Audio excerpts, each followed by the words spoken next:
Okay na. Praise, praise. Ayan. Dumulog po tayo sa ating Panginoon Diyos. Hallelujah. Oh, glory. Hallelujah. Hallelujah. Opo, aming Ama at aming Diyos, dakilang hari. Sa pangalan po ng bugtong anak na aming Panginoong Jesus, kami po, O God, ay lumalapit sa inyo, Diyos. Nagpapakumbaba. Una sa lahat, Panginoon, ay nagpapalinis kami, Panginoon.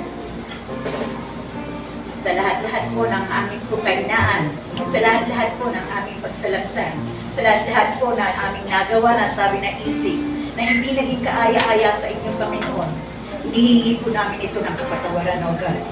Patawad po, patawad po. Lord, salamat po, Diyos, hallelujah. Dahil sabi mo nga kung inihahayag namin ang aming mga sala, kayo po ay tapat at banal na kami patatawarin at lilinisin kami sa lahat ng aming mga kasamaan sapagkat kayo po ay Diyos na mabuti. Thank you, Father God. Thank you, Lord Jesus. Thank you, Holy Spirit, O God. Salamat po sa kapatawaran at taglay na namin. At ngayon nga po, malaya na kami, Panginoon, makakatulog sa trono ng inyong kahabagan. Hallelujah. Lord, we welcome your mighty presence right now in this place, O God. We welcome you, O God. Hallelujah, hallelujah. Salamat, salamat nga po, Panginoon. Sa pribilehiyong ito'y kami malayang nakakapagpuri sa inyo. Lord, dalangin nga po namin na pangunahan mo po kami. Gabayan, patnubayan, O Diyos. Lord, ang lahat ng tatayo dito sa harapan, Panginoon, itago mo nga po sa iyong likuran upang ang makita ay yung banal na presensya lamang, O God. Upang ang madakilaan, mailagay sa pinakamataas na luklukan ay kayo lamang, O Diyos. Hallelujah. Salamat, Panginoon. Dalangin po namin na ang mensaheng nais mong iparating sa araw na ito, Panginoon, malaya nawa itong maihayag, O God, nang gagamitin mo na mensahera, mensahero, O Diyos. Thank you, Father God, sa iyong mga anak na narito ngayon. Ingatan mo rin po ang mga parating pa lamang, O God.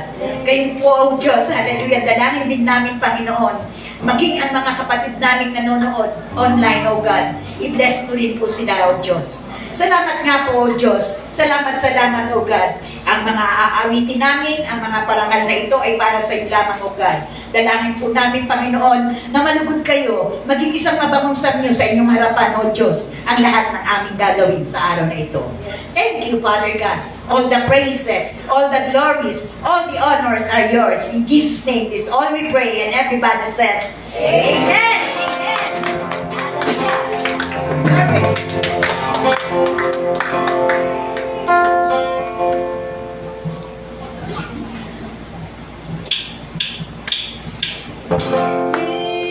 We are your people, O God, washed by the blood of the Lamb. Lord,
kind.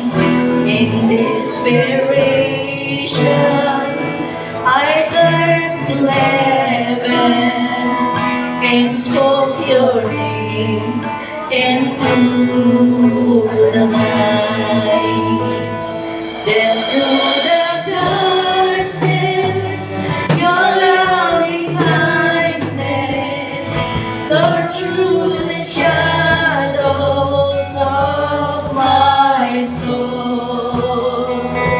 The work is finished, the end is written. Jesus Christ, my living hope.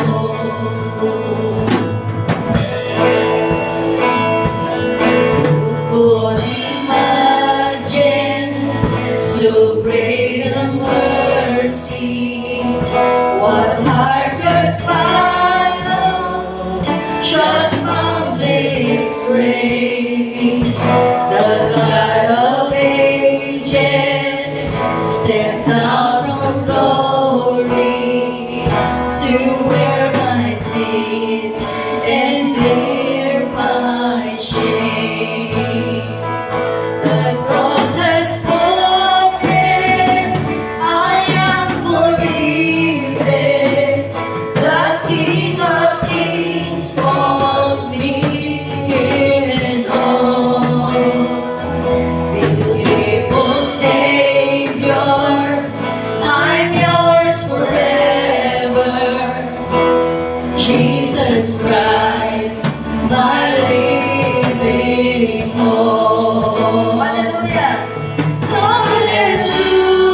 Hallelujah! Praise the one who set me free. Hallelujah! Death has lost its grip on me. You have broken every chain. There's salvation in your name, Jesus Christ, my living hope.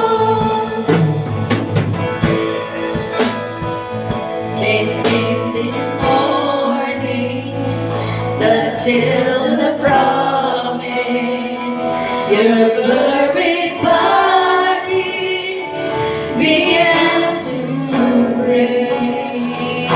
Out of the silence, the roaring lion declared the grave has no claim on me. Then came the morning, the seal, the promise, your buried body began to break. Out of the silence, the roaring lion declared the grave has no claim on me. Hallelujah! Praise the one who set me free. Hallelujah! Death has lost its grip on me. You have broken every chain. There's salvation in your name, Jesus Christ, my living hope. Hallelujah! Praise the one who set me free. Hallelujah! Death has lost its grip on me. You have broken every chain. There's salvation in your name, Jesus Christ, my living hope. Jesus Christ, my living hope. Jesus Christ, my living hope. Hallelujah! Thank you, Jesus. Hallelujah! Thank you, Lord. Hallelujah, Jesus. Patuloy po natin yung kapulian ng ating Panginoon. Hallelujah, Lord.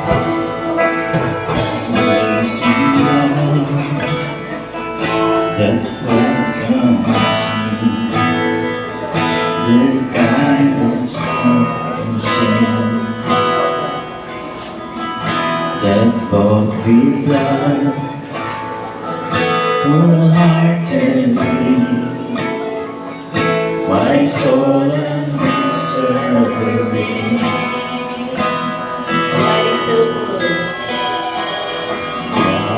God, you're so good. God, you're so good. God, you're so good. You're so good to me. God, you're so good. God, you're so good. God, you're so good. God, you're so good. You're so good to me.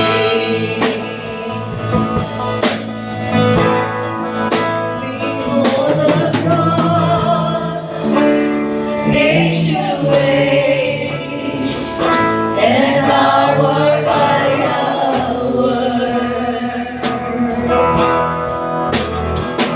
the dead are raised, the sinners saved, the work of your power. God, you're so God, you're so good. God, you're so good. Oh God, you're so good. You're so good to me. God, you're so good. God, you're so good. God, you're so good. God, you're so good. You're so good to I am blessed. I am blessed. I am whole. I am healed. I am whole. I am saved. Jesus' name. I be favored, anointed, filled with your power for the glory of Jesus' name. I am blessed, I am blessed, I am whole, I am healed, I am whole, I am saved in Jesus' name.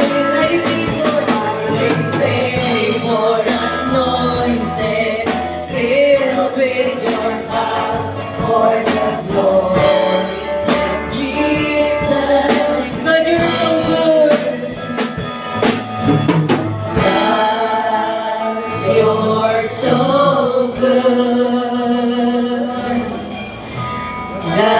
God, you're so good.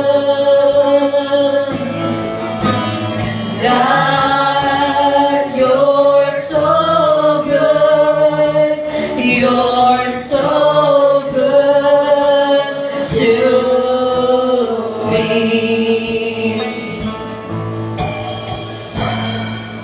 And should his light bring suffering, Lord, I will remember what Calvary has brought for me, but now and forever. God, you're so good.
cold.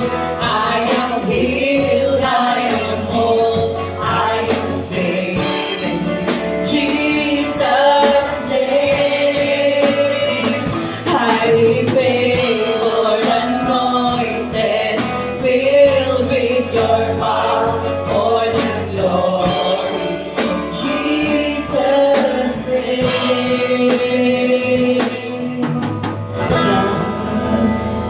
You're so good. Yes, you're so good. God, you're so good. God, you're so good. You're so good to me.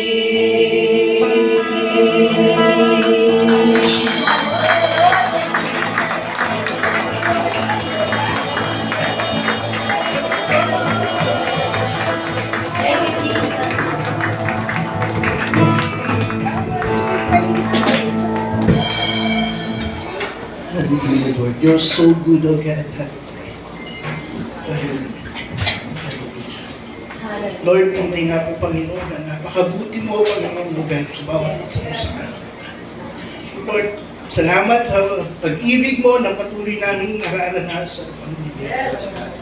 Sa kabila, Panginoon, ng mga pangyayari hindi namin inaasahan, Panginoon. Ibinapakita mo po, Panginoon, kung gaano ka kabuti, kung gaano ka na dapat magkatiwalaan, Panginoon. Maraming salamat po, Panginoon, O God, sa pag-ibig mo, sa pagmamahal mo, O God, sa bawat isa po sa amin, O God. Lord, tunay nga po, Panginoon, ang umagang ito ay para lamang po sa iyo, Panginoon. Salamat po, Ama, sa pangalan ni Jesus. Amen. Hallelujah. Amen. Hallelujah. Sige po, yung mga bata po pwede umakit sa taas. At tayo pong mga nasa likuran, please forward po tayo para hindi po tayo disturb po mamaya. Ayan. Sige po. Amen. We're blessed. We are blessed. Amen. So kahit hindi maganda yung panahon sa labas, kahit may bagyo po tayong dinadanas ngayon, ang Diyos po ay mabuti. Nararamdaman niyo po? Yes. Lalo na po doon sa may mga area na binabaha. Mabuti pa rin po ang Diyos. No? Sabi nga, kapag hindi natin nararanasan yung mga bagay na tayo susubok or may kakulangan, hindi natin mararamdaman yung kabutihan ng Diyos. Hindi natin malalaman kung gaano kabuti ang Diyos. Amen po ba? So ngayong umaga, atin pong ihanda ang ating mga sarili. Handa na po ba tayo? Amen. Makikinig po tayo at kakain ngayong umaga. Amen po ba? Atin pong ilabas yung ating mga notebook or ballpen. Yung ating mga cellphone po, paki-silent mode muna po siya para hindi po tayo maka-istorbo po. Okay? Since mukhang handa na po ang lahat. Amen po. So ating tawagin, Pastora Sinya Angeles.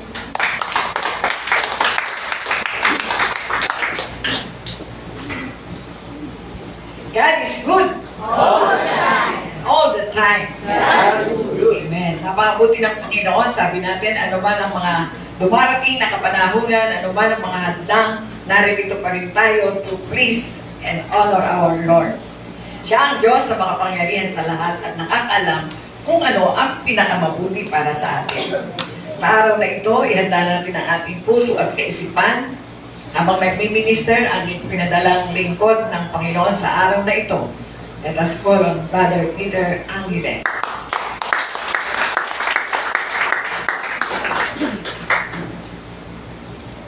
Good morning po sa ating lahat. Good morning. Mukhang pinagyo tayo Maraming ho na. So, ganun pa man, praise God. Dahil nandito tayo, di ba? Hindi dapat maging hadlang yung kalamidad. Kung kaya naman natin, di ba? Kung kaya mo naman umatin, hindi dapat maging hadlang yan. Yung konting ulan, konting baha. Napakababaw niyan. Pero ganun pa man, di natin alam yung sitwasyon ng iba. Praise God dahil tayo nandito para patuloy magpuri at magpasalamat sa Diyos. Yun. Minsan, nasa mall ako, papunta akong CR. Tapos, may nakita, may nauuna sa akin, nakapila. Puro nakahawak sila sa ganito. Ganun siya. Nung malampasan ko sila, mga bulag pala sila. May mga bulag na pala na nagmamassage. Tapos sila yon, diba? Kahit bulag sila, basta may nag-guide lang, magagawa nila yung dapat nilang gawin. So sa buhay din natin, kung minsan tingin natin, di natin alam yung gagawin natin, di natin nakikita yung gagawin natin, pwede pong may mag-guide sa atin. Pwede pong may magturo sa atin. Pwede pong may mag-lead sa atin para magampanan po natin yung mga bagay na pwede natin gawin. Sila, hindi sila nakakita, mahirap yun, di ba? Pwede kang, pag mag-isa ka, pwede kang maumpok, pwede kang mabunggo.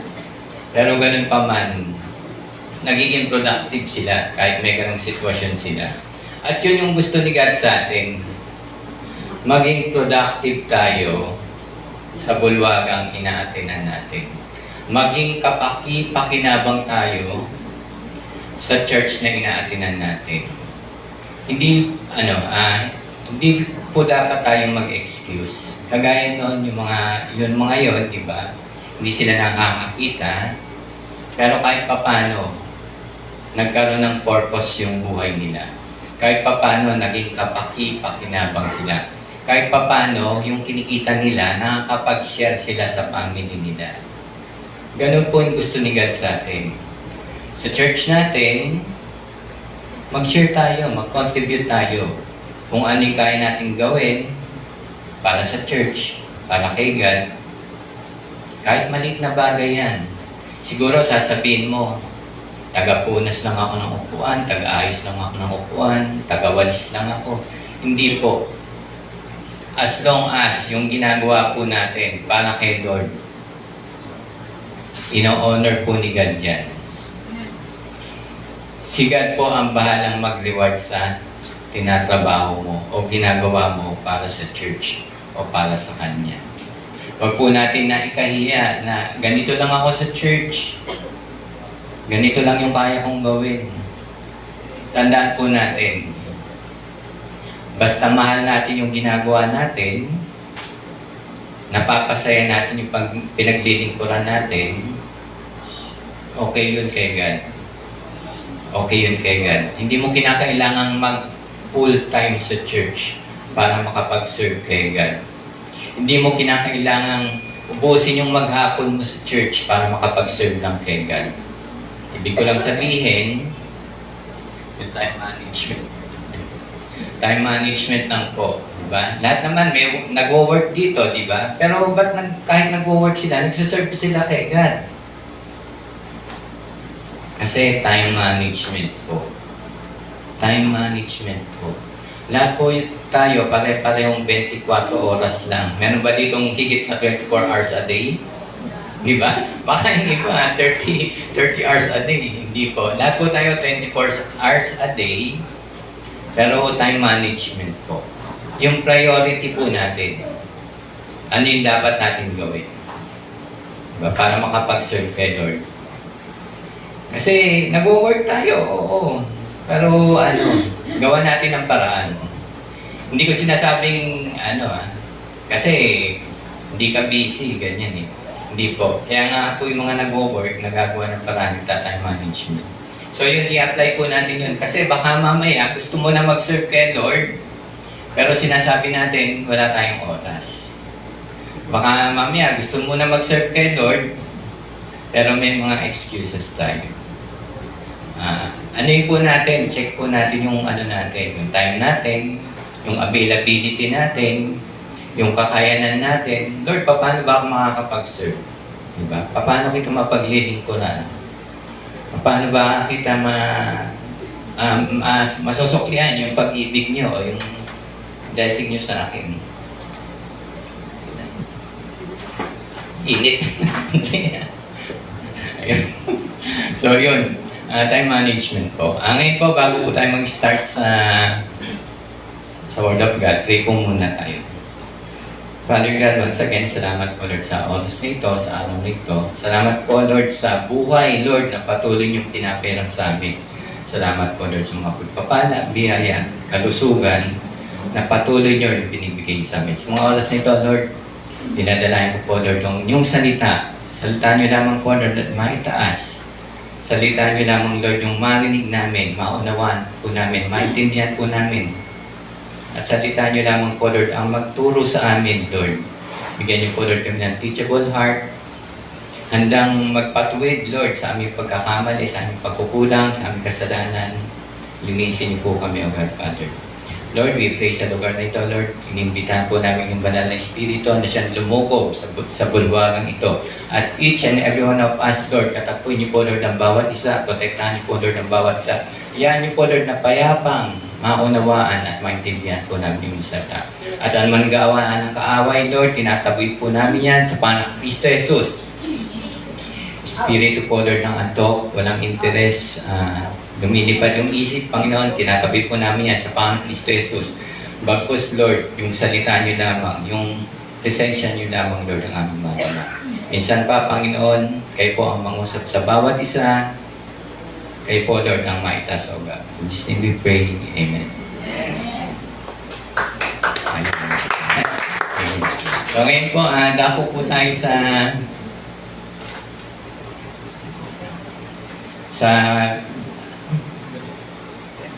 ayun. Sa text po natin yung Marcos 10:46-52. Pinagaling si Bartimeo. Dumating si Jesus sa Jericho. Nang papaalis na siya kasama ang kanyang mga dagat at marami pang iba, may nadaanan silang isang bulag na nakaupo sa tabi ng daan at namamalimos. Siya ay si Bartimeo na anak ni Timeo. Nang marinig ng bulag na ang nagdaraan ay si Jesus na taga Nazaret, sumigaw siya ng sumigaw, Jesus, anak ni David, mahabag po kayo sa akin. Pinagsabihan siya ng mga taong naroon upang tumahimik, ngunit lalo pa siyang nagsisigaw, anak ni David, mahabag po kayo sa akin. Tumigil si Jesus at kanyang sinabi, dalhin ninyo siya dito, at tinawag nga nila ang bulag. Lakasan mo ang iyong loob. Tumayo ka, pinapatawag ka ni Jesus, sabi nila. Inihagis niya ang kanyang balabal, paluksong tumayo at lumapit kay Jesus. Ano ang gusto mong gawin ko para sa iyo? Tanong sa kanya ni Jesus. Sumagot ang bulag, Guro, gusto ko pong makakitang muli. Sinabi ni Jesus, makakaalis ka na, magaling ka na dahil sa iyong pananampalataya. Noon di, nakakita siyang muli at sumunod kay Jesus. So yun po, no? Yun po yung natin, yung buhay o yung himalang ginawa ni Jesus kay Bartimaeus. Ito po yung yung nakita kong dapat natin matutunan. Next po. Ito yung title natin, Bulag o Nagbubulag-bulagan. Narinig nyo na ba yan? Diba? Minsan, kahit alam mong tama o mali yung ginagawa, dahil nagbubulag-bulagan ka, ayaw mong gawin yung tama. O minsan, makikita mong mali yung ginagawa ng kapatid mo, nagbubulag-bulagan ka, ayaw mo siyang itama, ayaw mo siya i-review. Uy, Brad, sis, mali yung ginagawa mo. Di ba? Hindi na kalugod-lugod sa Diyos yan. Minsan, dahil ayaw natin masaktan o ayaw natin makialam sa kapwa natin, kahit hindi maganda sa paningin o sa pakiramdam natin yung ginagawa ng tao, nagbubulag-bulagan tayo. Okay na yan, kaysa mag-away kami. Okay na yan, kaysa hindi magkaroon kami ng misunderstanding, di ba? Minsan, nagiging ganyan yung attitude ng tao. Para wala na ng gulo, nagbubulag-bulagan na lang. Kahit mali na yung ginagawa, nagbubulag-bulagan na lang. Para hindi lang magkaroon ng gulo. Diba? Naranasan nyo na ba yan? Narinig nyo na ba yan? Nagawa nyo na ba yan? Magbulag-bulagan? Di ba? Sige na Lord, para ano? Para walang gulo. Ayoko na, sawa na ako sa away. Kahit mali siya, minsan tatahimik na lang tayo. Pero bilang anak ko ng Diyos, sige, tumahimik ka. Tumahimik ka. Pero ipanalangin mo siya. Huwag ka makipagtalo. Tama yan, sige. Pero ipanalangin mo siya. Doon ka bumawi. Ayaw mo siyang sagutin, ayaw mo siyang kung hindi mo siya kayang i-correct, ipanalangin mo. Sabi nga, di ba, open rebuke is better than secret love. Narinig na po ba natin yon? Kung mahal mo talaga siya, gusto mo itama siya, sige, sabihan mo. Di ba? Sabihan mo. Kung kaya mo. Pero kung hindi mo naman kaya, daanin mo sa prayer. Hindi ko kaya, Lord, kasi magkakagulo kami. Daanin mo sa prayer. At alam naman natin, pag sigalang kumilos, mangyayari at mangyayari yung pinapanalangin natin ayon sa kanyang kalooban. So tayo, minsan nakikita natin sa Facebook, may mga nagpe-Facebook ba dito? Ayaw umamin, Di ba minsan naka-video yung mandurukot? Di ba? Pero yung mga nakasakay, walang reaksyon. Yung nagbibideo lang, dinukutan ka na, ganyan-ganyan. Tapos yung iba, ayaw tumulong, dead man lang. Kasi nga, para wala na lang, ayaw nilang madamay. Ayaw na nilang madamay. So yun, tayo magbulag-bulagan. Sa church, di ba? Alam natin yung kailangan ng church. Alam natin din yung pangangailangan ng church. Kilala mo ba yung member natin? May pinagdadaanan ba siya? Kailangan niya ba ng encouragement? Huwag tayo magbulag-bulagan. Kung makakatulong ka, tulungan mo. Di ba?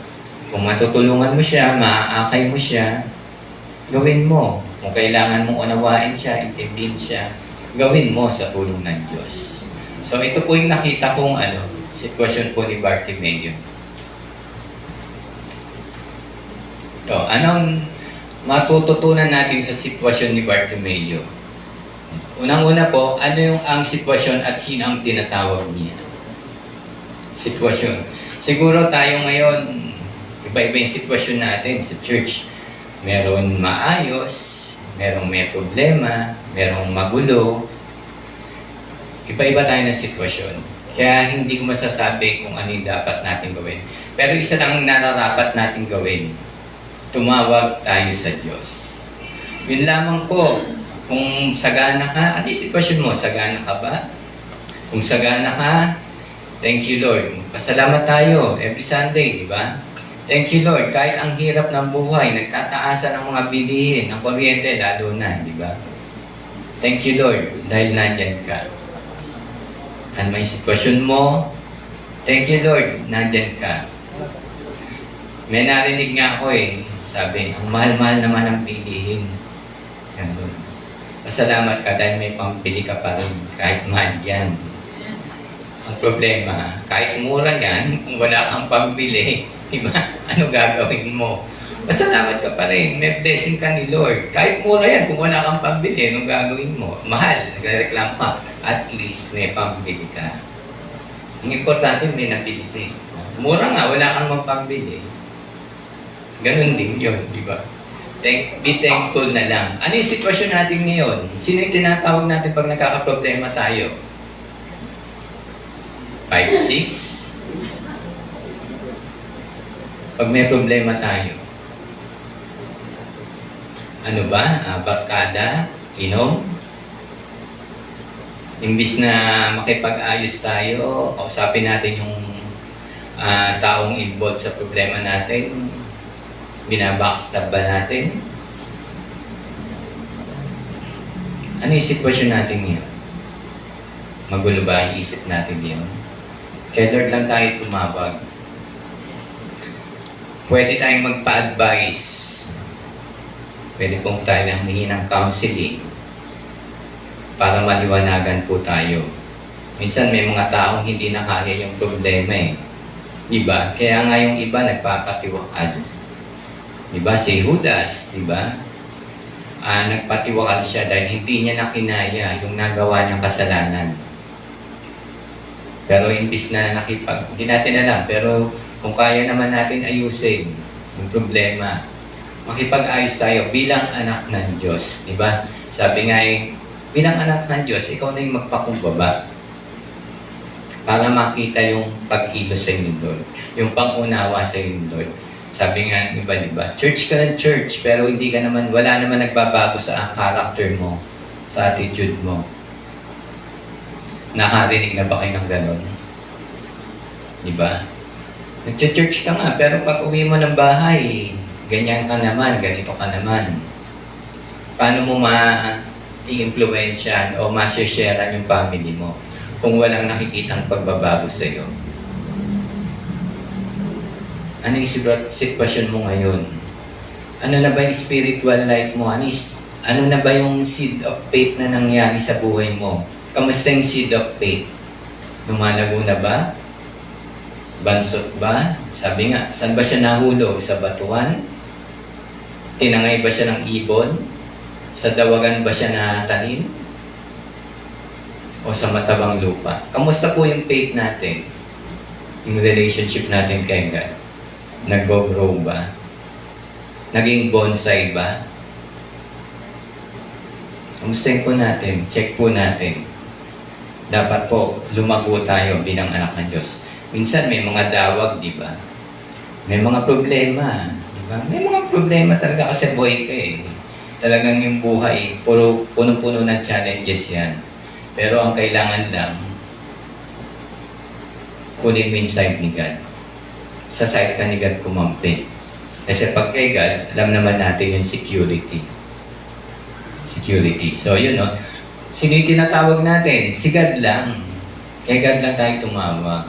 Priority natin si God bago sa ibang kaibigan. May mga kaibigan naman tayong maaasahan. May mga kaibigan tayong mag-enlighten, magka-counsel sa atin. Pero ang priority natin dapat si God. Prayer, devotion, hingi tayo kay God ng guidance, ng wisdom. Lord, anong gagawin ko sa problema? Nandito ako sa sitwasyong ito. Ano yung pwede kong gawin? Tawag po tayo. Tapos, sunggaban ang oportunidad. Diba? Nung marinig ni Bartimeo, nadadaan si Jesus, ano ginawa niya? Nagsisigaw siya. Diba? Pilit niyang kinukuha yung attention ni God. Tayo, nung nagka-problema tayo, alam natin na may tutulong sa atin. Si God yun. Anong ginawa natin? Ayoko na, Lord. Pray ako na pray. Walang nangyayari. Ayoko na. Hindi na ako mag-church. Diba? Imbis na tawagin natin yung Diyos, anong ginawa natin? Pinanghihinaan na ba tayo ng loob? Dahil, Lord, yung prayer ko, ilang taon na to. Pero mukhang walang nangyayari, walang progreso. Anong nangyayari?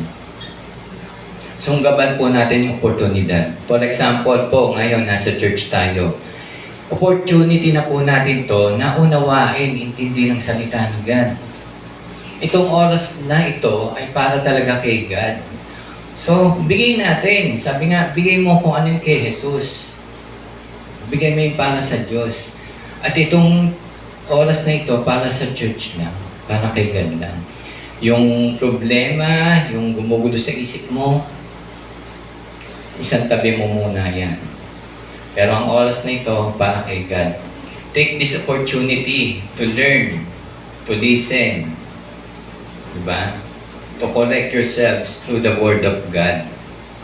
Ito lang yung di ba? Yung nakakapag-devotion ba kayo ng everyday? Kung nagagawa nyo, very good. Diba? Pero itong Sunday, special day ito. Kasi ito talaga yung araw ng panambahan natin. Take advantage. Kasi, di ba? Once a week lang to eh. Tapos, ayaw pa natin. Minsan, tinatamad pa tayo. Minsan, nag-online na lang tayo. May disadvantage tsaka advantage talaga yung online no? Minsan, yung online, Kahit able ka naman, kahit kaya mo naman, kahit pwede ka naman. Pero dahil tinatamad ka, mag-online na lang ako. Sorry po ha, pero yun yung ano ko eh. Pag online, kahit pwede ka naman, kahit okay ka naman, nagiging excuse natin. Sa online na lang ako para hindi na ako mamamasahe, hindi na ako kakain sa labas, hindi na ako masasayang ng oras. Yun po yung disadvantage ng online. Yung online po, ginawa po yan para sa hindi talaga kaya. Hindi talaga kaya. Diba? Kung alam nyo, diba, may mga nagsusumba dito, Zoom meeting. Diba? Minsan kasum mo nasa ibang lugar. Alam naman pumunta pa dito yung nasa ibang lugar para makapag-usap lang kayo. Ibig ko pong sabihin, kung kaya nyo naman on-site, mas maganda. Iba pa rin po yung nakakapag-praise and worship tayo, kumakanta tayo, kasama po yung kongregasyon. Siguro pag online, baka mamaya, hindi ka nga kumakanta pag sa cell group eh. Baka hindi mo man lang masabayan yung kanta pag sa online. So yun, take advantage po. Habang kaya natin mag-church, kaya natin mag-ministry, kaya natin humawak ng ministry, gawin na po natin. Gawin na po natin.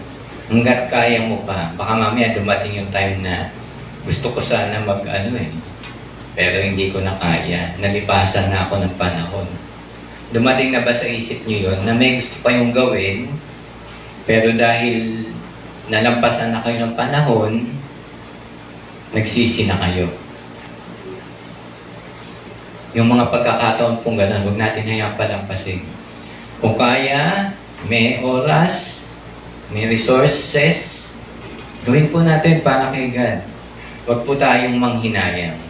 Kasi in due time, si God po ang bahala sa atin. Yun. Sabi dito, huwag mong pansinin ang mga hadlang, mag-focus sa layunin. Nung sumisigaw si Bartimeo, may mga sumasaway sa kanya. Diba? May mga sumasaway sa kanya eh. Uy, tumahimik ka. Tumahimik ka. Tumigil ka dyan. Tumigil ka dyan. Pero sabi sa kwento, anong ginawa niya? Mas nagsisigaw pa siya. Mas naging porsigido pa siya para kunin ang atensyon ni Jesus. Tayo, minsan inaawat din tayo sa pag-church.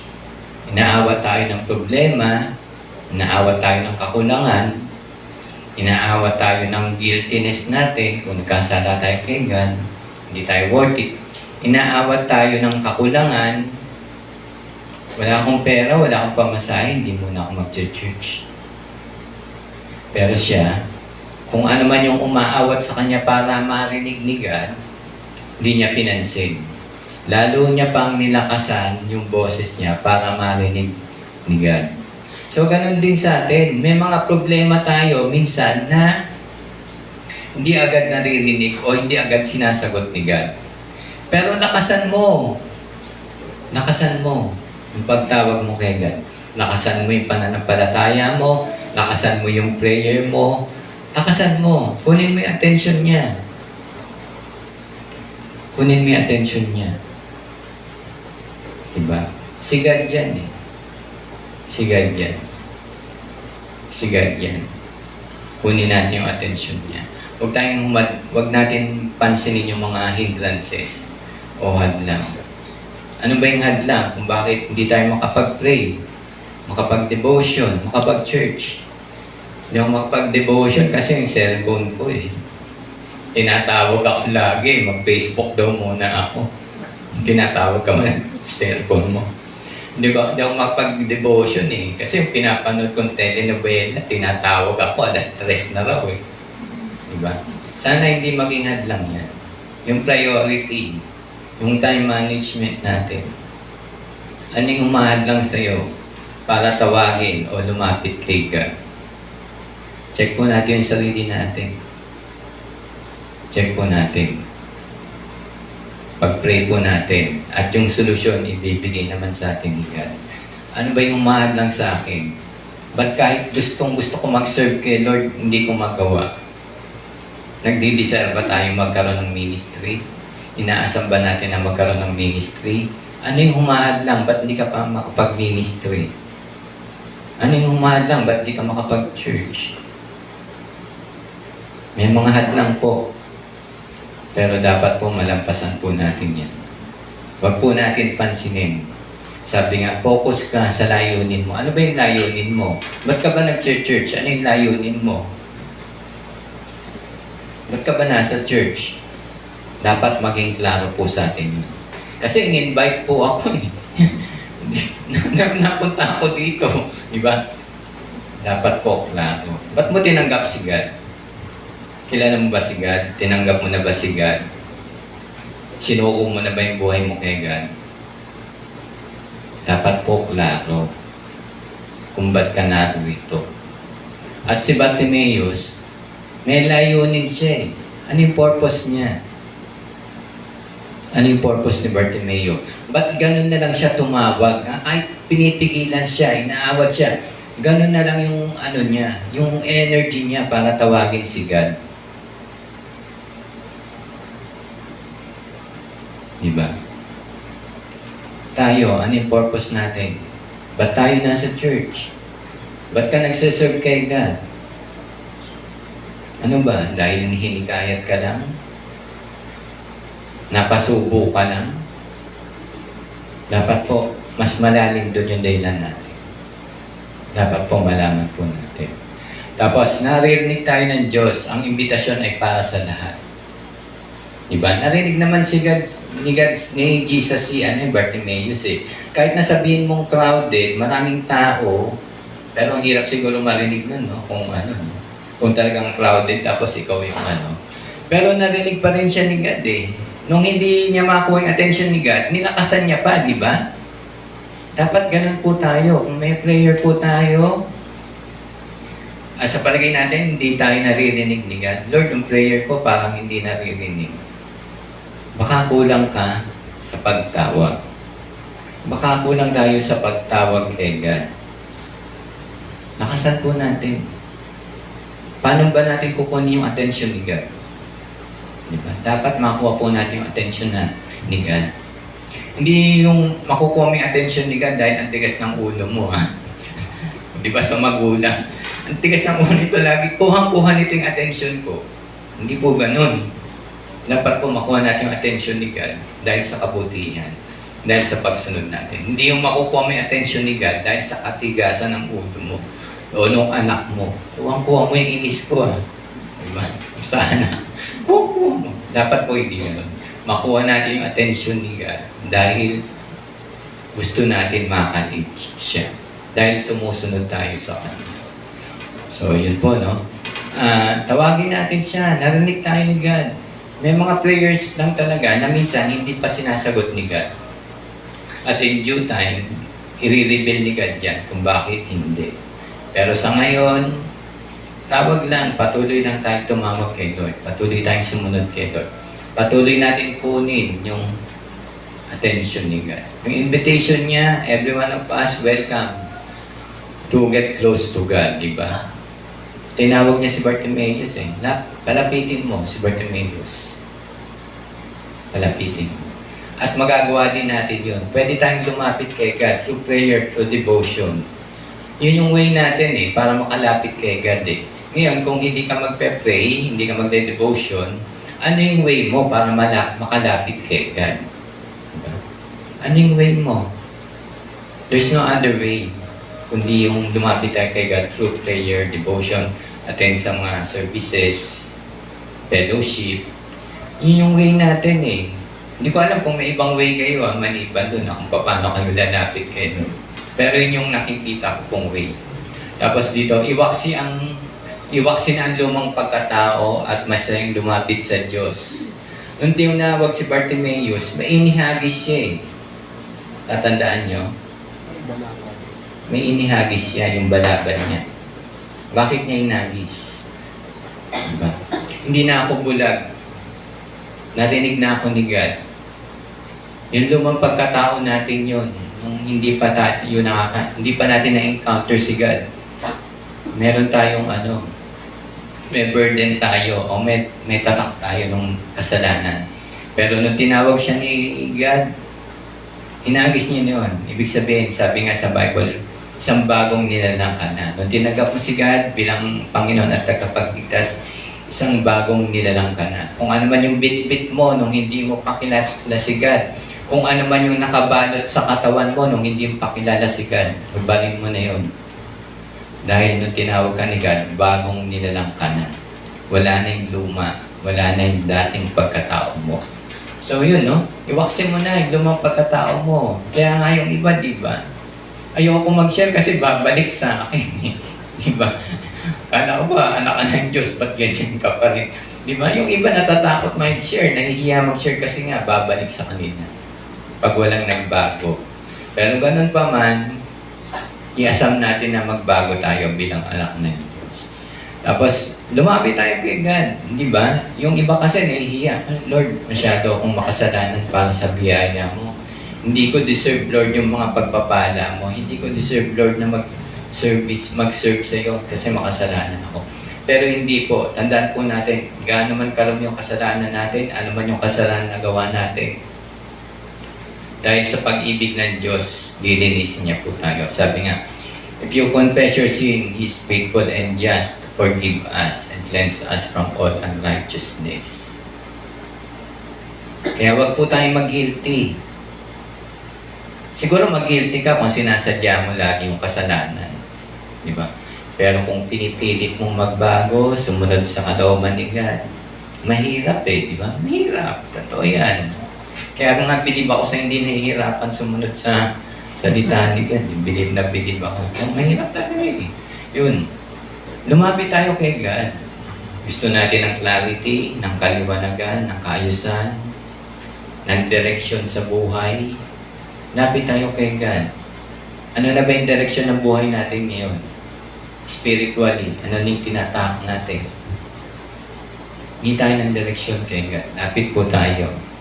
Tapos sabi, gusto ng Diyos na malig mismo sa ating mga labi ang ating mga kahilingan. Siguro lahat tayo may dinidesire, di ba?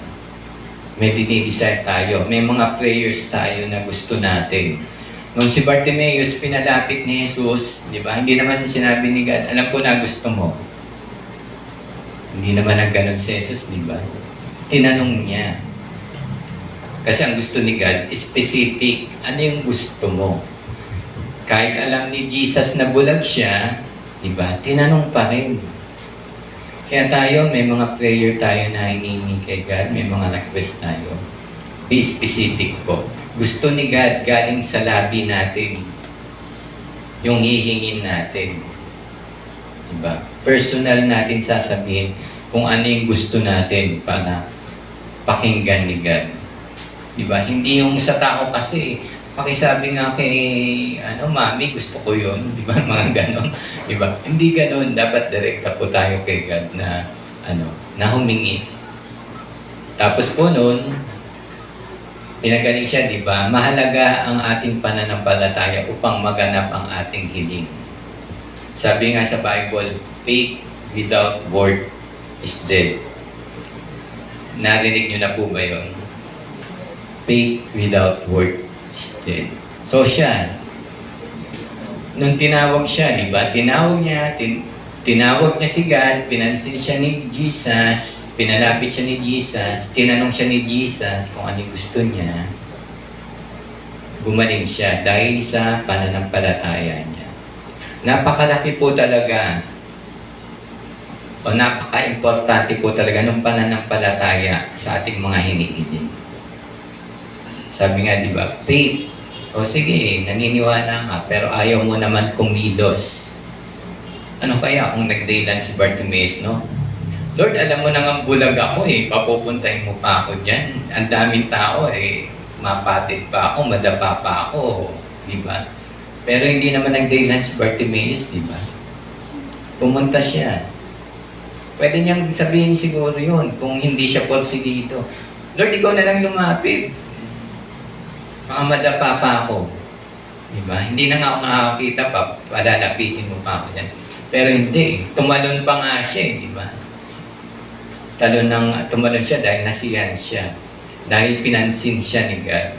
Tayo, pag binigay ni God yung kahilingan natin, dapat masaya tayo.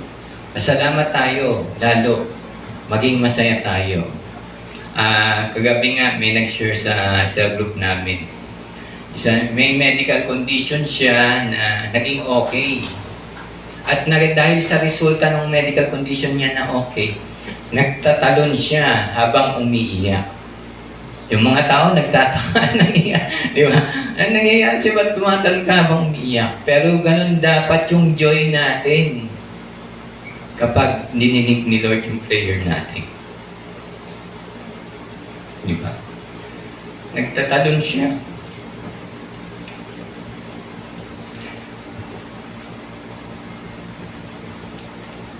Lumuluwa siya. Dapat lang yun kasi dininig ni Lord yung prayer mo. Yung pinag-pray mo, di ba? Mabigat yun eh. Dapat lang talaga matuwa ka pag sinagot ni Lord yung prayer mo. Pag binigyan pansin God yung prayer mo. Bigyan mong alagaan yung katugunan ni God sa prayer mo. Pahalagahan mo yung sinagot ni God yung prayer mo kasi mahalaga ka sa Kanya. May purpose pa. May purpose pa si God sa iyo. At sana kahit anong problema yung dumating, lagi natin maaalala yung kabutihan ni God. Sabi nila madaling makalimot yung tao eh. Pag ginawan mo ng mabuti yan na 10, gawan mo lang ng isang masama, masama ka na eh. Pero dapat kay God, huwag maging ganun yung attitude natin. Ang dami kong pinag-pray, Lord, wala kang sinagot, isa lang. Masama kang Diyos. Hindi po ganun. Hindi po, huwag natin ihahalin tulad sa tao yung Diyos. Ano man yung sitwasyon mo, tandaan mo, at the end of the day, mabuti pa rin ang Diyos. Kahit na may problema ka, may kakulangan ka, may sakit ka, tandaan mo at the end of the day, mabuti pa rin ang Diyos. Yun ang isaksak mo sa isipan mo. Mahal ka ng Diyos. Doon dumaranas ka ng kahirapan, pagkukulang, kahinaan, nakakaranas ka ng betrayal, tandaan mo, si God, hindi ka iiwan, hindi pababayaan man. Pangako niya yan. Tapos sabi dito, ang pinakamay na pasasalamat ay ang pagsunod sa Diyos. Di ba sabi ni Jesus, umalis ka na, magaling ka na. Pero anong ginawa ni Bartimeo? Sumunod siya kay God. Bakit? Nung pinagaling siya ni God, nagkaroon siya ng bagong purpose. Lord, susunod ako sa iyo. Ito na yung magiging purpose ko dahil pinagaling mo ako, yung prayer ko, dininig mo. Dapat lang na sumunod ako sa iyo. Dahil dininig mo yung prayer ko. Sana maging ganun yung attitude natin, no? Pag may pinag-pray tayo, tumugon ng Diyos, lalo akong susunod sa iyo, Lord. Lalo akong maglilingkod sa iyo, Lord. Kasi yung prayer ko, dinidinig mo. At kung di mo man dinggin, Diyos pa rin kita. Diba? Naalala niyo yung kaibigan ni Daniel. Alam niyo ba yung kwento ni Daniel? Tsaka yung tatlong kaibigan niya. Si Shadrach, Meshach, and Abednego. Tama ba yung pagka-pronounce ko? Diba? Sabi ni King Nebuchadnezzar, lumod kayo dyan pag narinig niyo yung music instrument. Kung hindi, itatapon kayo sa furnace, sa oven ba yun? Doon, tatapon kayo doon. Pero hindi sila sumunod, no? Biro mo, ang daming tao, no? Visualize nyo, ang daming tao nakatayo. Visualize nyo, nakatayo. Biglang tumunog yung musical instrument. Lahat nagluhuran. May nakita kayong tatlo nakatayo. Ganon sila, nanindigan sila. Dahil alam nila kung sino yung tinatawagan nila. Kilala nila yung Diyos nila. At sabi nga nila, hindi namin kailangan ipagtanggol yung sarili namin sa iyo, Haring Nebuchadnezzar. Dahil kahit sunugin mo kami, ang Diyos naming buhay ang magliligtas sa amin. Ganon sila manindigan, buhay. Buhay. Tayo, baka mamaya pinitik ka lang ni Satan. Hindi na ako mag-church. Diba? Pinitik ka lang ni Satan, piningot ka lang, ayoko na, hirap. Pero sila, nanindigan sila sa Satanic. Ganon yung pananampalataya nila. No? Nung sinagot yung prayer niya, sumunod siya kay Jesus, di ba? Actually, sabi ni Jesus, sige, umalis ka na. Pero sumunod siya kay Jesus. Sana habang tumatagal, habang sinasagot din ni God yung prayer natin, lalo tayong sumunod. Kumbaga, suklian natin. Though hindi natin kaya yung suklian yung kabutihan ni God, yung pagsunod man lang ipakita natin. Yung respect, yung pagsunod, yung pag-ibig, yung paggalang, ibigay pa rin natin kay God yun. So yun, sana tayo, asamindan natin na makasunod sa kalooban ni God. Lalong-lalo na kung dinidinig naman niya yung prayer natin. Lalong-lalo na kung hindi tayo pinahihindian ni God. Kasi mahal niya po tayo. So yun po, no, tandaan po natin, ano yung sitwasyon natin, lapit tayo kay God, sunggaban natin yung oportunidad, kung may pagkakataon para kay God, mag-serve, lapit tayo. Huwag tayo patakot sa mga hadlang, huwag mong pansinin yan, kung gusto mong mag-serve kay God, gumawa ka ng paraan. May mga negative kang maririnig, may mga masasabi sa yung tao, pero hindi sila dapat yung piniplease mo, si God dapat yung piniplease mo kasi siya yung Diyos mo.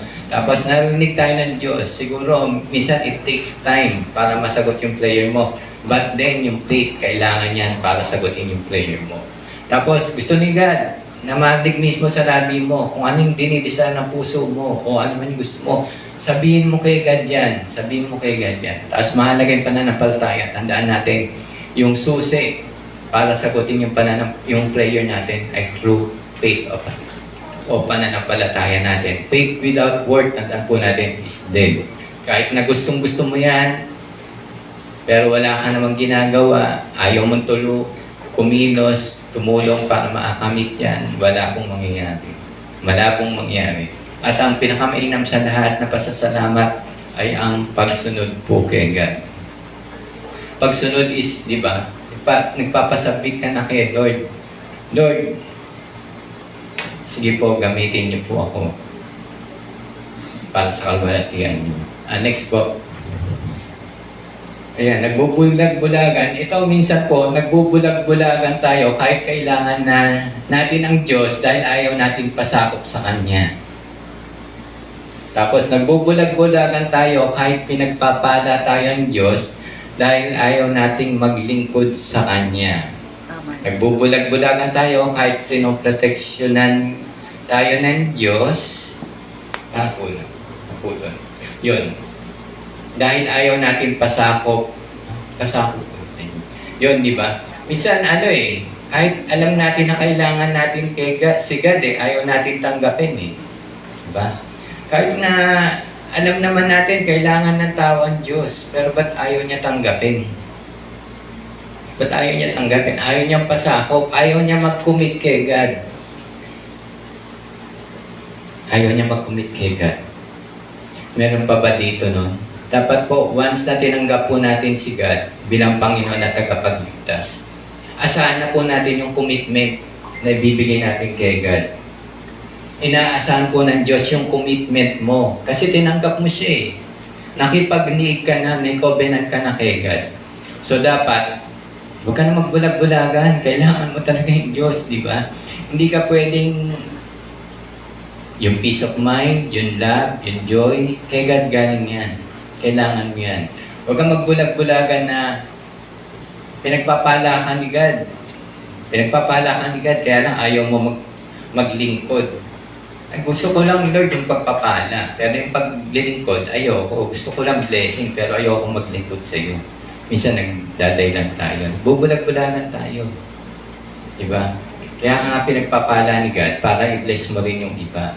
para maging pagpapala ka din sa iba. Yun yung purpose ni God. Kaya ka nga binibless eh, para maglingkod ka. Para maglingkod ka. Tapos yun, kung na-protectionan tayo ni God, pasakop tayo sa sa umbrella ni God, sa kapangyarihan ni God, sa hari ni God. Pasakop po tayo. Huwag na tayo magbulag-bulagan. Diba kanina, tinanong ko kayo kung narinig nyo na ba yan? Alam nyo ba yung ibig sabihin yan, di ba? Huwag na tayo magbulag-bulagan. Kailangan ng tao talaga ang Diyos. Si God lang ang nagpapala sa atin. Si God lang ang nagpo-protect sa atin. Si God ang source ng everything natin. So next po. Sabi nga dito, 1:8-12, muling nagsalita si Jesus sa mga tao. Sinabi niya, ako ang ilaw ng sanlibutan, ang sumusunod sa akin ay magkakaroon ng ilaw sa kanyang buhay at di nalalakad sa kadiliman. Next po. Ito po, minsan pinapahintulutan tayong mapunta sa dilim upang mapatunayang Diyos lang ang pag-asa. Minsan, inaayahan tayong manatili sa dilim para hanapin natin ang kalooban ng Diyos.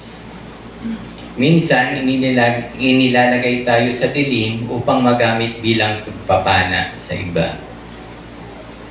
Diba? Yan. Minsan, pinapahintulutan tayong mapunta sa dilim upang mapatunayang Diyos lang ang pag-asa. Minsan kasi, kala natin, pag mayaman tayo, may pera tayo, malusog tayo, may ari-arian tayo, wala tayong kailangan. Kala natin, di na natin kailangan ng Diyos. Hindi ka kailangan niya mag-church kasi secure naman ako, healthy ako, may pera ako.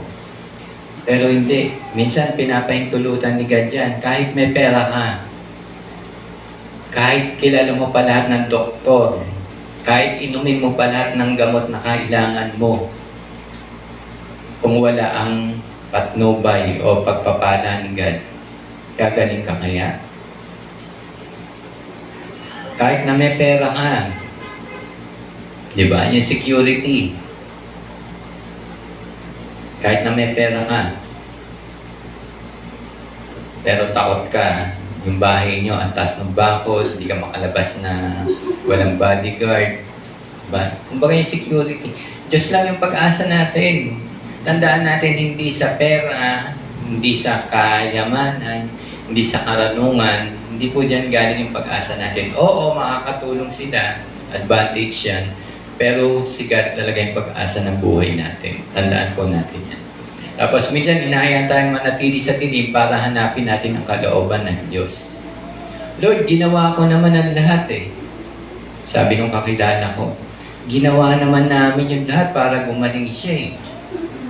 Lahat ginawa namin. Bakit ganun? Wala pa rin nangyari. Ano ba yung kalooban ni God? Kahit may resources ka, kung hindi kalooban ni God, ginawa mo lahat, hindi kalooban ni God, wala kang magagawa. Hindi kalooban ni God eh. Sabi nga nung kakilala namin, ginawa namin lahat eh. Sinabi nung doktor, ganito, ganyan, ganun. Ganito yung ginawa namin. Pero ba't ganun? Wala pa rin nangyari. Hindi pa rin maganda yung nangyari. Ano ba yung kalooban ni God? Ano ba yung tinuturo ni God? Siguro gusto ang ipakita ni God, kahit anong gawin nyo, kung wala yung tulong ko, walang mangyayari sa inyo. Andyan, sige, may pera kayo, may pampagamot kayo, may doktor kayo. Pero ano yung kalooban ko? Ano yung kalooban ko? Minsan nilalagay tayo ng Diyos sa dilim upang magamit bilang pagpapala sa iba. Sino po dito yung Christian lang sa family nila? Siya pa lang yung Christian sa family nila. Nilalagay ka ni God dyan, baka para makita nila yung liwanag ni God sa buhay mo. Makita nila yung pagbabago sa buhay mo nang tinanggap mo si God. Diba? Lord, ba't nandito ako sa pamilyang to? Ang gulo. Ako lang yata yung nagpe-pray. Isipin mo, ba't ka nilagay ni God dyan? Baka ikaw yung liwanag na gagamitin ni God sa family. Yung patotoo mo ang gagamitin ni God sa family. So yun po, no? Pinapahintulutan ni God yan eh. Dahil may purpose siya. May layunin siya. Next po. Sabi, kayo ang ilaw ng sanlibutan, ang isang lungsod na nakatayo sa ibabaw ng burol at hindi maitatago. Walang taong nagsisindi ng ilaw at pagkatapos ay ilalagay iyon sa ilalim ng banga. Sadik, inilalagay iyon sa talagang patungan upang matanglawan ang lahat ng nasa bahay. Gayun din naman, dapat niyong paliwanagin ang inyong ilaw sa harap ng mga tao upang makita nila ang inyong mabubuting gawa at papurihan ang inyong Ama na nasa langit. So yun po, di ba? Tayo po yung ilaw bilang anak po ng Diyos o nakipag-isa kay God. May ilaw po tayo. Dapat maging ilaw po tayo sa iba. Sa mga naguguluhan, may problema, lumalapit sa inyo, nagpapa-advise. Dapat yung advice po natin yung makakabuti. Hindi yung advicean natin na hindi maganda o magugulo lalo yung buhay ng sige, iwan mo na yan kasi bungangera, ganyan, di ba? Hindi ganon. Pag-usapan nyo, magpa-counsel, save nyo. Next po. Dito po, kahit na literal na bulag si Bartimeo, malinaw na malinaw yung mata ng pananampalataya niya sa Diyos. Di ba? Okay, bulag siya, physically, wala siyang makita, pero kamusta yung spiritual eye niya? Diba? Alam niya si God. Kilala niya si God. Siya lang makakatulong. Siya lang yung kikilos. Tayo, kamusta yung spiritual eye natin?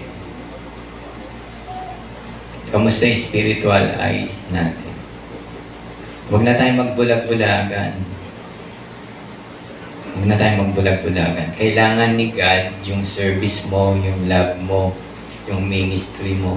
Kailangan ka ni God. Kailangan ka ng Diyos. Next po. Sabi nga dito, ito ang aming narinig sa Kanyang anak at ipinahayag naman namin sa inyo, ang Diyos ay liwanag at walang anumang kadiliman sa Kanya.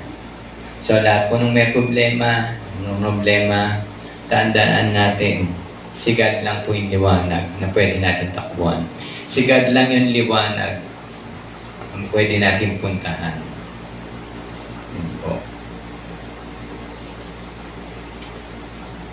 Kahit madilim, pero kasama natin si God, may liwanag pa rin. Yung clarity, yung peace of mind, di ba, yung payapa, yung isip natin, ibig kong sabihin. Kahit may problema ka, kahit madilim yung sitwasyon mo, pero kasama mo si God, may peace of mind, payapa. Hindi ikaw yung problema na tuliro, na lulutang yung isip, na kung ano-ano na yung gagawin para matigil yung problema. Hindi po. Pagkasama po natin si God, nandiyan yung problema. Pero may peace po tayo dahil kasama natin si God. Yun po yung natin, pagkakaiba. Kapag kay God po tayo lumalapit. Next po. Ayan, tapos na po. So, yun po, no. Huwag na po tayo magbulag-bulagan. Alam po natin yung pangangailangan ng church. Alam po natin pangangailangan ng leader natin, ng workers natin, ng building natin. Alam po natin pangangailangan yan. Yung mga ministry, yung mga leaders natin, pag-pray po natin, yung mga members po natin, yung mga kasama natin na hindi na nakakadalo, pag-pray po natin. At gagamitin po tayo ni Lord. Gagamitin ka ni Lord para maging ilaw sa iba na didiliman sa buhay. So, yun po, no? Pray po tayo. Father God, once again, salamat po, Lord, sa inyong salita. We pray, Lord, na patuloy niyo po kami i-guide, patuloy niyo po kami turuan, patuloy niyo po kami samahan, Lord. na makita yung kabutihan nyo, makita po namin yung kagustuhan nyo, yung purpose nyo para sa buhay po namin, Lord, na huwag na po kami magbulag-bulagan kung ano po yung kailangan namin gawin para sa kaluwalhatian nyo. Tulungan niyo po kami, Lord, na magampanan yun. At Lord, danahin ko rin po, Lord, na patuloy niyo po kaming guide. Kung meron po sa amin naguguluhan, nahihirapan, Lord, teach us, Lord, to trust you, to call on you, to have faith in you, to obey you, to live with you, O God. Salamat po, Lord. In Jesus' name we pray.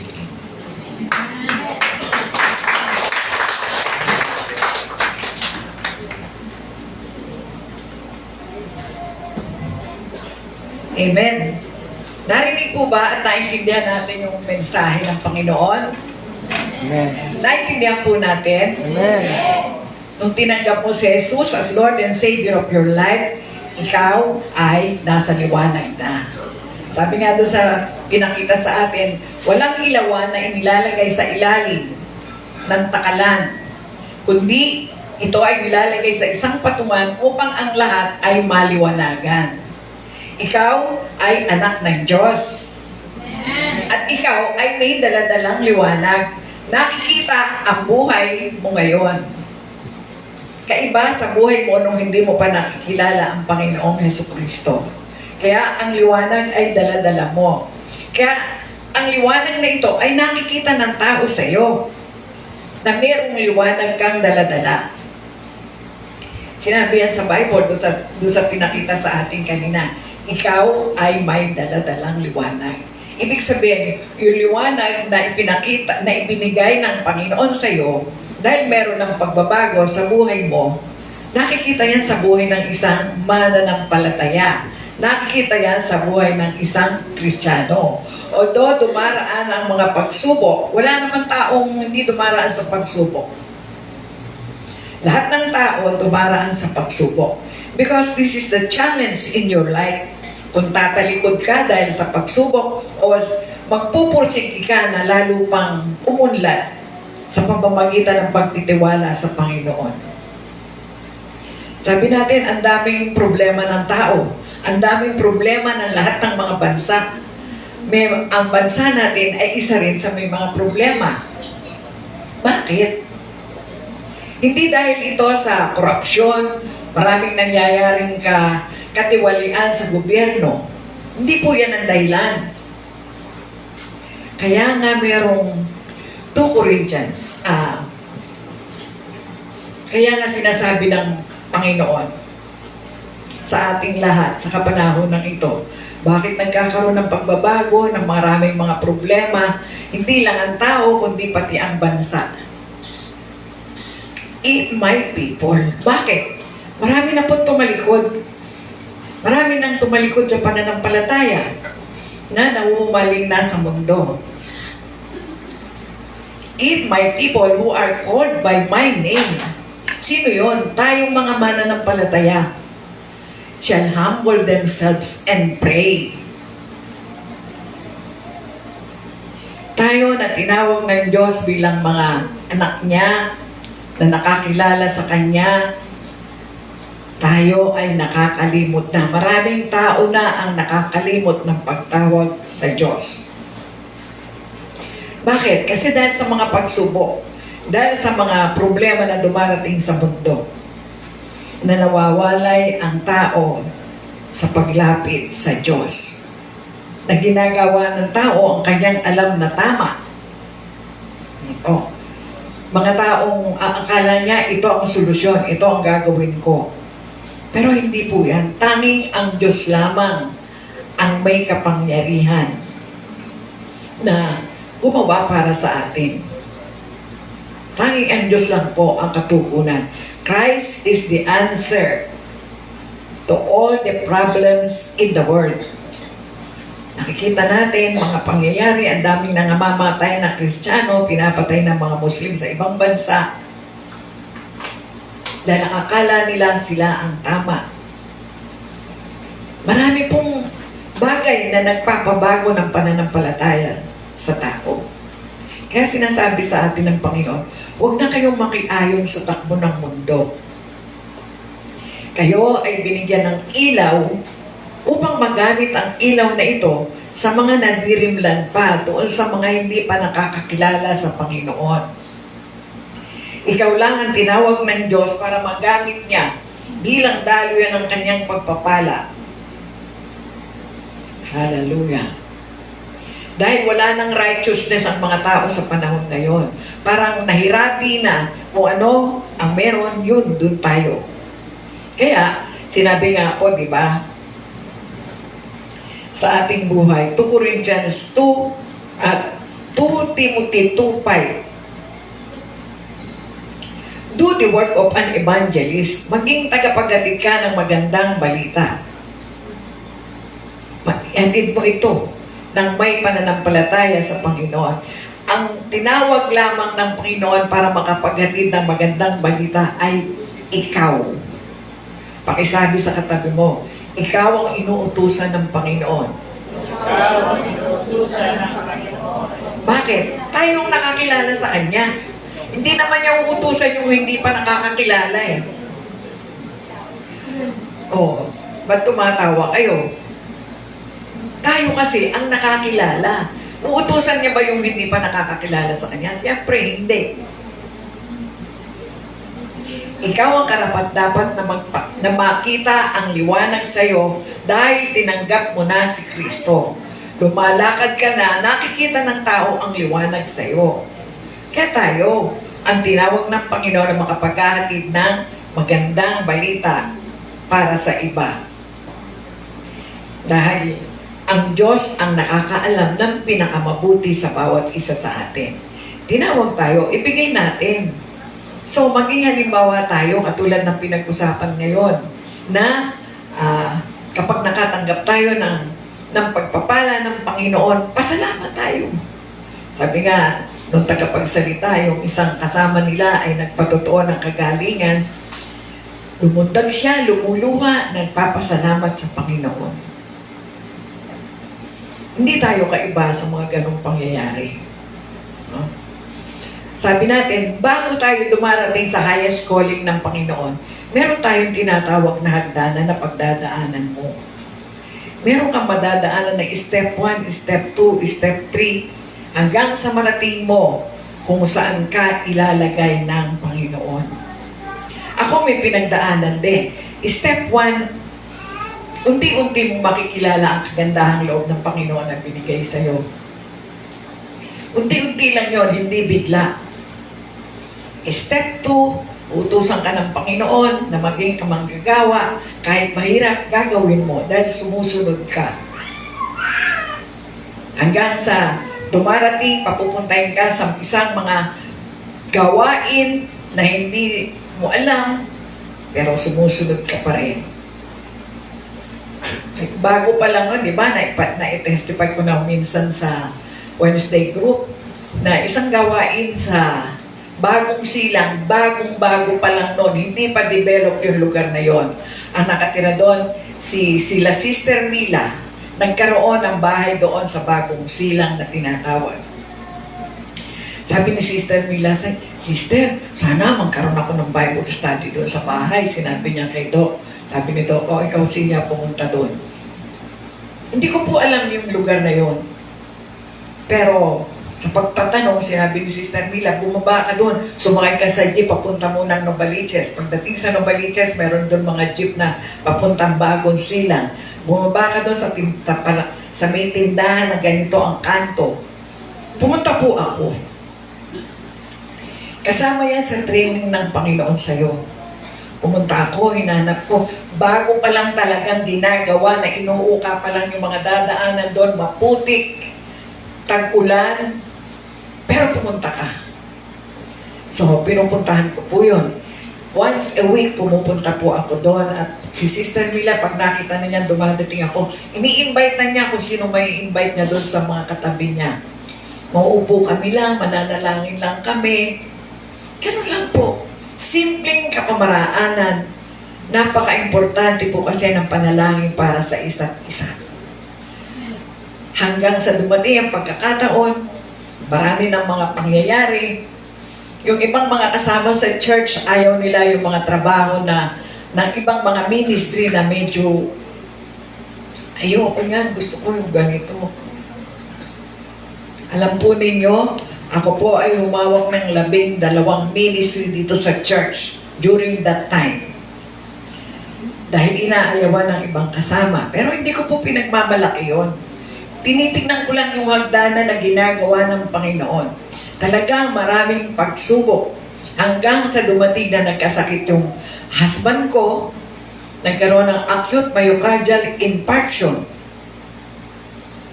Hindi po na-o-opera agad-agad yun. So, kinunpay, nandun kami sa East Avenue, pinadala kami doon ng Panginoon, pumunta po kami sa isang doktor, ilan silang doktor, 3 sila, na kailangan magbayad ka. Dahil ang lahat ng mga gamot na gagamitin, kukunin po sa heart center. So, every night, kukunin ko po yung gamot doon, bababa ako, nasa 3rd floor yata kami o 4th floor. Ang dadaanan mo, may morgue kang dadaanan, kahit na gabi pumunta ka rin doon. Hindi ko alam na morgue yun. Sinasabi lang sa akin nung tapos na. No?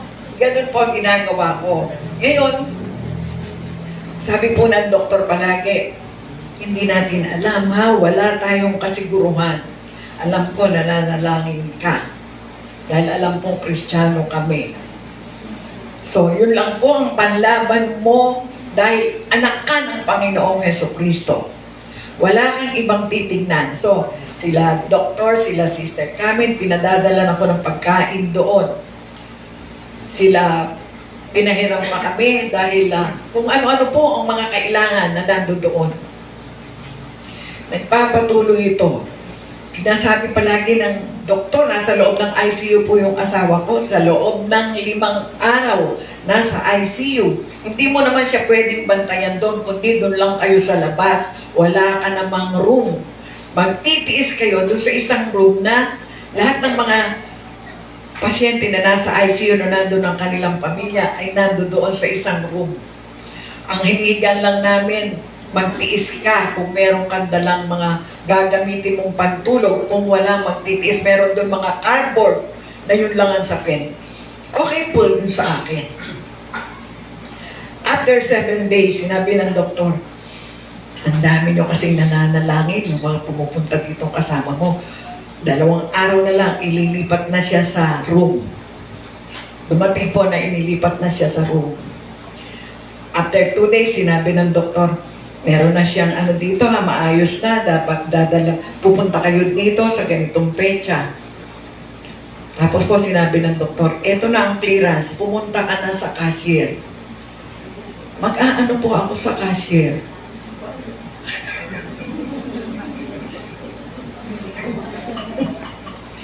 Pinapupunta po ako sa cashier, dalhin mo ang mga papeles na ito, may babayaran ka ron. Dahil yung mga gamot nagagaling sa heart center. Pumunta po ako, alas 9 pa lang. May berde, may asul, may puti, may yellow, may kung ano-ano na papel. Compute ng compute, compute ng compute. Titingnan ng record, tapos compute ng compute. Kinakabahan na po ako. Sabi ko, meron, naku, sana kukuha pera nito. Ang binigay lang sa akin kanina ni Mrs. Santos, pumunta dito, binigyan ako ng 200. Di, kinakabahan ka, pero sabi ko, Lord, pinapunta mo kami rito, bahala ka dito. Dahil you have the light. Meron kang pananampalataya na ibinigay ng Diyos sa'yo. Sabi na ng cashier, dalhin mo ito sabi na nag-compute sa accounting, dalhin mo ito sa cashier. Ako, sabi ko, paano kaya ito? Sa cashier, siyempre magbabayad ka doon. May babayaran ka doon, sabi po nung galing sa record. Pinold ko po yung papel, hindi ko tinitignan. Nung pumunta ako sa cashier, 5 yung tao doon. Nakapila kami. Tapos 3 na lang. Nakayuho lang ako, sabi ko, Lord, basta pinapunta mo kami dito, wala kaming pera, pero alam ko gagawa ka. Yun lang po ang hinahawakan ko. Kahit ano sabihin ng cashier, kahit anong gawin nila, Wala akong dalang pera, kundi yung 200 lang na pambili ko ng pagkain yun. So nakapila na po ako. Nung dalawa na lang, kinakabahan na ako, pero sabi ko, Lord, ikaw ang nagpadala sa amin dito. nung binuksan ko, ibibigay ko na sa cashier, pero tinignan ko, wow, 100 pesos. Di ang lakas ng loob ko, eto na po. Kaya ako may hagdanan, kaya nakarating ako sa ganito. Dahil ang pagpapala ng Diyos, this is the highest calling that has come from God. Gagamitin tayo bawat isa sa atin. Gagamitin tayo to the point na manginginig ka. Mararanasan mo ang makinig dahil wala kang ibang maaasahan kundi siya. You have the faith to believe na kaya ka pinapunta doon. Dahil may blessing na nakahanda ang Panginoon sa iyo. Sabi ko sa inyo, hagdanan tayo tinadaanan para marating mo yung gusto ng Panginoon na mangyari sa buhay mo. Kaya sa atin, lahat tayo, meron tayong dalang ilaw. Ano silbi ng ilaw kung nadidiliman ka pa rin? Ikaw na nga may dala ng ilaw pero nadidiliman ka. Iwaksin mong lahat yan. Kaya kinakanta natin, God is good. God is so good. Dapat nararamdaman mo yun, God is so good. Laging mabuti ang Diyos. Laging mabuti ang Diyos at hindi siya magtatangi ng sino mang tao na tumatawag sa Kanya. Sinabi niya ba kay Bartimeo, tinatanggap mo ba ako as Lord and Savior of your life? May tinanong ba siyang gano'n? Wala. Bakit? Basta nakita ng Diyos yung pananampalataya mo. Whoever you are, when you call upon the name of the Lord, sasagutan Diyos sa iyo. Ito po ang gusto ko lang malaman ninyo. Ang pagtawag mo, tinutugon ng Diyos. Ngayon, bukas o makalawa, darating ang pagpapala sa iyo. Yan po ang maganda nga ginawa ng Panginoon. Kaya nakarating ako ngayon sa ganitong sitwasyon ng buhay ko na nakakapaglingkod sa Kanya. Amen. Amen. So, sa lahat po ng mga bago na nasa Facebook Live, kung gusto po niyo tanggapin si Jesus as Lord and Savior of your life, sumunod kayo sa maikling panalangin. Sabihin niyo pong, Panginoong Jesus, maraming salamat po sa pagtawag mo sa akin. Isang makasalanan, nagkasala ako sa iyo at sa aking kapwa-tao. Pero sa oras na ito, Panginoon, humihingi po ako ng kapatawaran. Binubuksan ko po ang aking puso. Nais kitang tanggapin, Panginoon. Tinatanggap kita bilang aking Panginoon at sariling tagapagligtas. Salamat po sa kamatayan mo sa bundok ng Kalbaryo. At ngayon sa kaligtasan ko. Salamat po sa biyayang ito sa pangalan ng Panginoong Jesus. Amen. God bless you.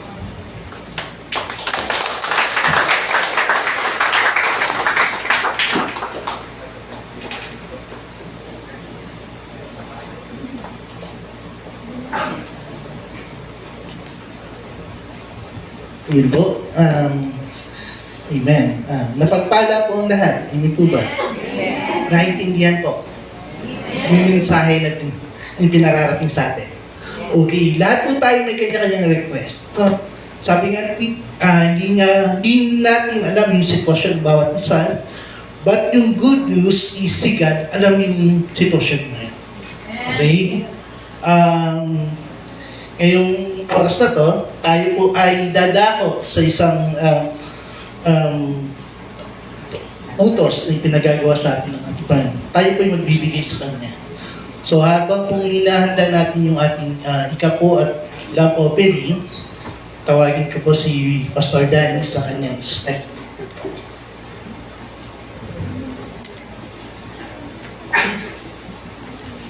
Lord God, napakabuting Lord. Sabi nga magpagamit tayo sa Thankful. Kaya gamitin natin yung bigay sa atin ni Lord para sa kanyang kapurihan. Amen.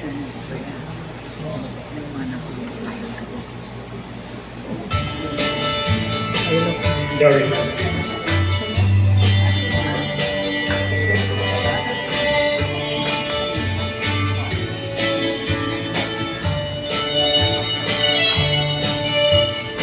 what a friend we have in Jesus. All our sins and griefs to bear. What a privilege to carry everything to God in prayer. Oh, what wisdom for faith. Oh, what endless pain we bear. Oh, because we do not carry everything to God in prayer. Oh, we trials and temptation, there's trouble anywhere. We should never be discouraged. It to the Lord in prayer. Can we find a friend so faithful, who will all our sorrows share? Jesus knows our every weakness. It's to the Lord in prayer.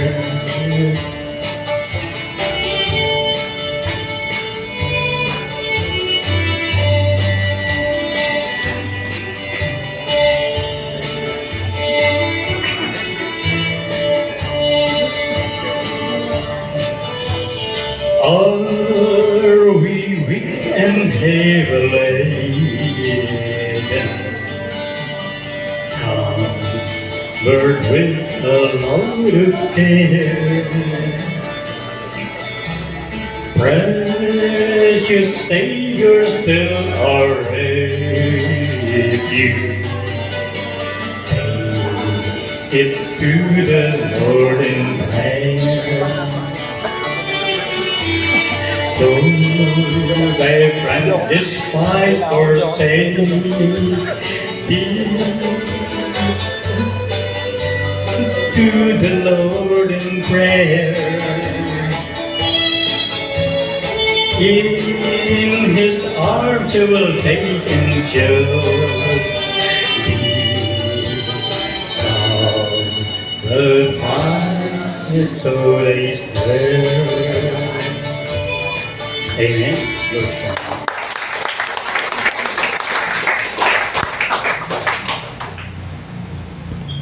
Amen. Ating pong ipanalangin na ating mga kaloob. Aming Diyos, maraming pong salamat. Panginoon, God, narito po ang aming mga handog.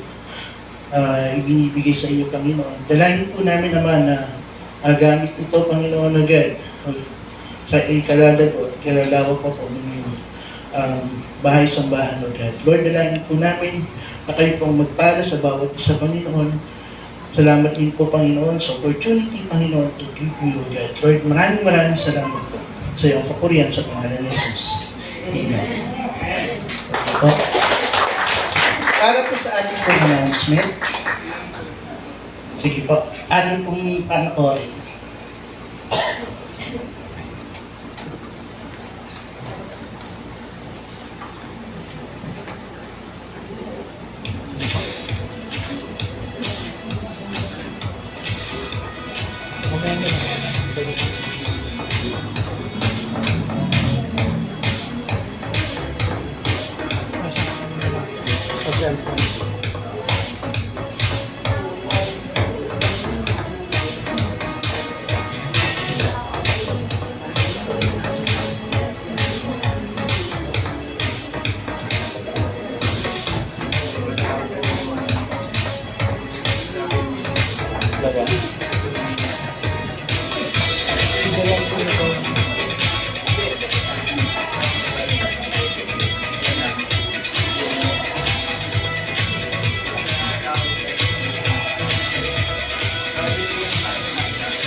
Place of joy, Zion is the queen of the Lord. Zion is the place of worship, Zion is the place of praise.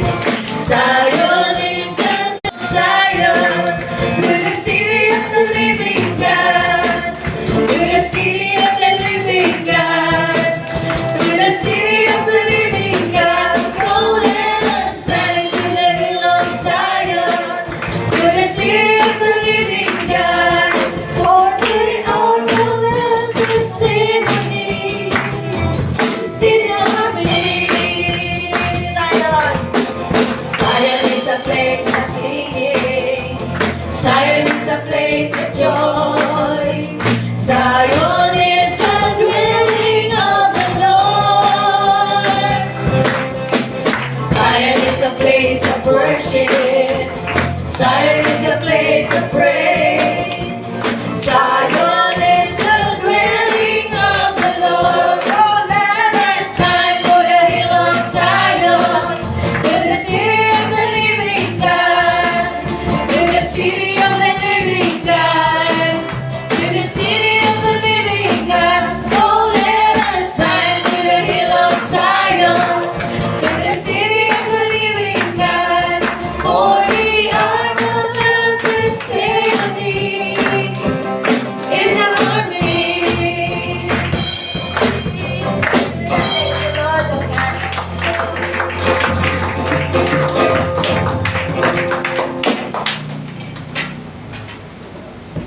Tayo po ay manalangin.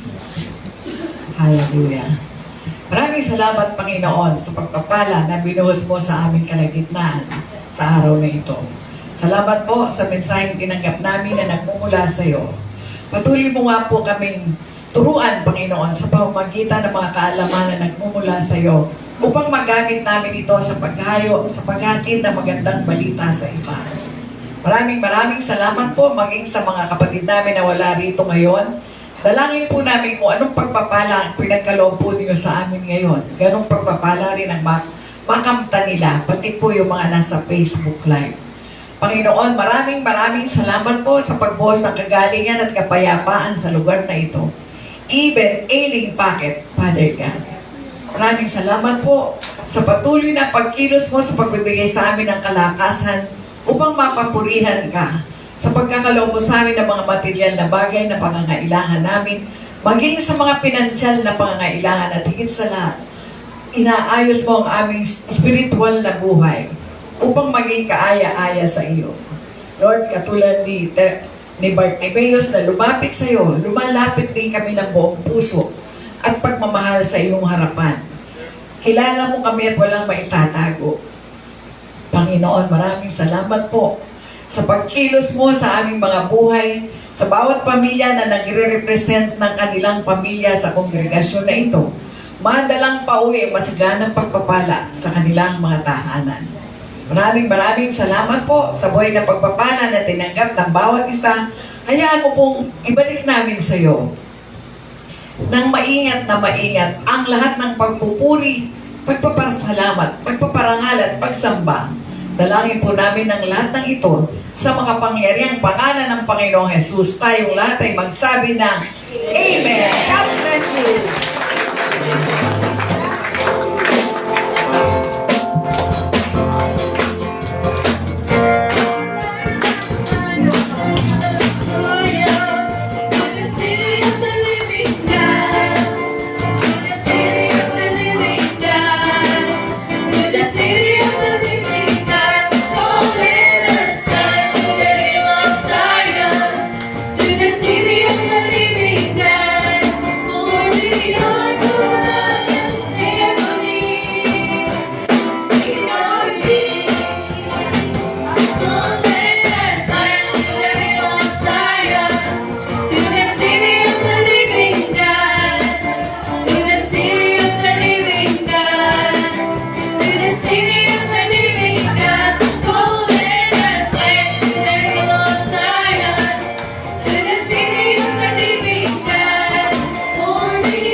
Kasi